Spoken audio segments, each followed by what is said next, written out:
Katie is running for Monmouth County Commissioner. I've known Katie for quite a while, and there's nobody better out there, so I'm happy to turn the mic over to you.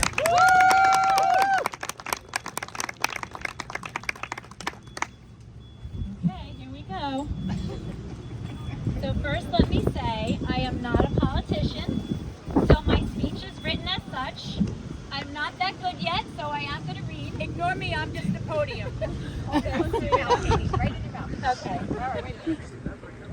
Okay, thanks, Serena. Go ahead. Okay. Hello, everyone, and thank you for all being here today and for your support. Lori, thank you for hosting and opening your home and helping me get my message out. I'm so grateful to you and Amanda Roberts for helping me today. I am not a politician. I'm a mom, a wife, a proud member of a law enforcement family myself. I believe in transparency, common sense, and parental rights. I stand firmly for medical freedom and alongside taxpayers. I proudly support veterans, first responders, and the right for seniors to age in place. I am running for Monmouth County Commissioner because the incumbent county officials have ceased to be Republicans. They spend like Democrats and act like Democrats. They continually seek to expand county government, while people like you and I want to make government smaller. I tell you what, I agree with Bill Spadia, and I fully support a county-wide Doge. You don't know this, but the commissioners in Monmouth County approved the 2025 county budget a few weeks ago. They didn't issue a press release. Not one media outlet picked up the story. Why? Because the so-called Republican commissioners approved another bloated budget that raises the county tax levy by almost $24 million over the last year to a staggering $368 million. Okay. This amount excludes the $55 million open space and the county tax, library tax. Sorry, my hair is in my face and it's windy. And I'm not that good of a teleprompter. That's okay. Thus, what you and I are really paying in this county for taxes this year is closer to $440 million. I think that's a lot of money. That's a lot of money. Incredibly, the 2025 county budget includes a $12 million increase in county employee salaries, bringing the total spend on salaries this year to over $210 million. Commissioner Tom Arnone, who I am running against, during the State of the County speech earlier this year, proclaimed that the one thing he's most proud of since he and Sheriff Golden were elected 15 years ago is that there has never been a salary freeze for county employees. Think about that. For the past 15 years, while residents struggled economically and faced job losses, home foreclosures due to COVID, the one thing Tom is proud of is the consistent increase in salaries for county employees. That, I believe, represents a politician who has lost touch with the people he represents. How many people in this room own an airport? Raise your hand. Okay, did you know that our county was trying to steal the Monmouth Executive Airport by eminent domain? They spent close to $1 million of our taxpayer money. This is a private man's airport, lots of property around it. This is a man who worked extremely hard to give to his kids one day, like you and I. We still don't know why they wanted it. They've yet to produce the $180,000 study that authorized last September regarding whether or not the county would take over the airport again. The lack of transparency is alarming, completely alarming to me. What were they intending to do with it? Why did they spend so much of our money? And will they come back right after the election and do it again?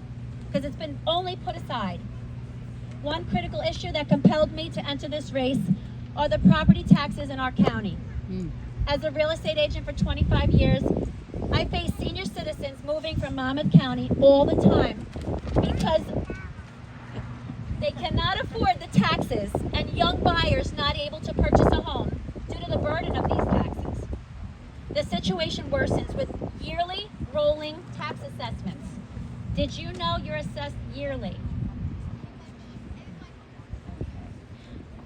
This system is forcing families out of their homes. They are taxing your equity. They are taxing your unrealized gains. It's increasingly hard for people to remain in the communities they love. A few years ago, my mom, who's here, could no longer afford to stay in her own home due to these rising costs. While I'm grateful she lives with us, she should have had the right to maintain her independence in a home she loved, having worked for 55 years. We have an urgent need for change in how we assess these values. To my law enforcement family and first responder family, you are appreciated and respected. In this current climate, the public, the media, and unfortunately, at times, your own administration often focus on the smallest mistakes. You're expected to endure criticisms and challenges thrown your way. You witness some of the worst situations and are expected to move immediately to your next event while feeling the weight of your responsibility. My husband speaks with law enforcement officers all over the country, and it's clear the morale is at an all-time low. When does it become the responsibility of the citizen to be a good person? We need to do better. Your families also make sacrifices, wondering if you'll return home. Your hours are unpredictable and long, and your children miss you. You carry this guilt. Many of you operate under heightened accountability and intense scrutiny, with your dedication and good deeds often going unseen. Please know I see you, and I will always have your back, fighting for what is needed and what is right for you and your family. Thank you for what you do and who you are. Running for office is not about money or politics for me. It's about caring for people who need help, such as elderly and veterans. My grandfather was a veteran. He lived with me for 6 years before he passed away. And his military service taught me to be brave and in the importance of honoring those who served. To our veterans, you are extraordinary. You dedicated your lives to defending our nation and made profound sacrifices along the way. Your courage, honor, and unwavering commitment exemplify true selflessness in service to all of us. Many of you continue to enrich our communities after military service, stepping up as leaders, teachers, coaches, and mentors, and so much more. The best example of this is our next governor, Bill Spadia. Thank you. Thank you for loving our state and stepping up for all of us. You've always had our nation's back, and now it's our turn to have yours. Always and in every way, we thank you for your service. Hopefully I don't cry. Let me try this. Having faced breast cancer a year and a half ago, I've gained a new perspective on life and the importance of advocacy. I want to leave a positive legacy for the children, one rooted in courage, bravery, and commitment to hardworking families like ours. Almost done, guys. Tried to make it 10 minutes. I cannot help but feel that those who control Monmouth County government now are extremely out of touch with the average resident like us. They have been in government so long. People like Commissioner Arnone and DeRocco have been collecting government paychecks for decades. They've forgotten how we live and how we all struggle to make ends meet. They have an excellent platform, but they do nothing that matters with that platform. We have an affordability crisis. Taxes are crushing us and pushing us out of our homes. Our schools are ill-funded and in distress, and on so many levels. Unconstitutional policies are taking away parental rights, and they have put our teachers in a horrible position to enforce such nonsense. I believe one of the most significant battlegrounds in the fight for parental rights today is the ability of parents to choose vaccines and medical procedures for their children. Yes, absolutely. Thank you. Increasingly, we're witnessing mandates that force families to comply with specific vaccines and health interventions, often without considering individual circumstance or values held by family.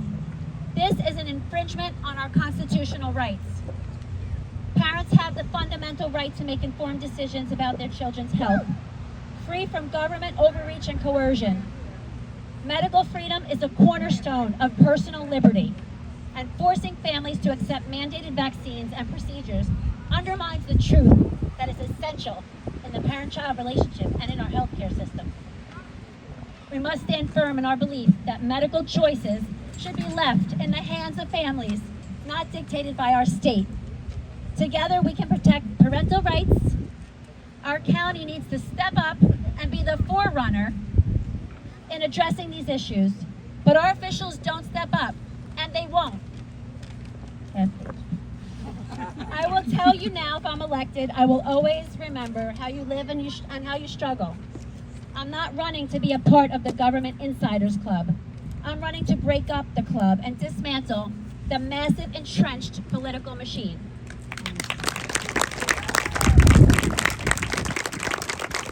All of you here today represent hope for our future and our children's future.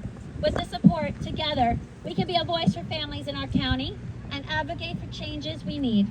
By educating ourselves and each other, we can work towards a brighter future for our communities. June 10th is not the end of the primary.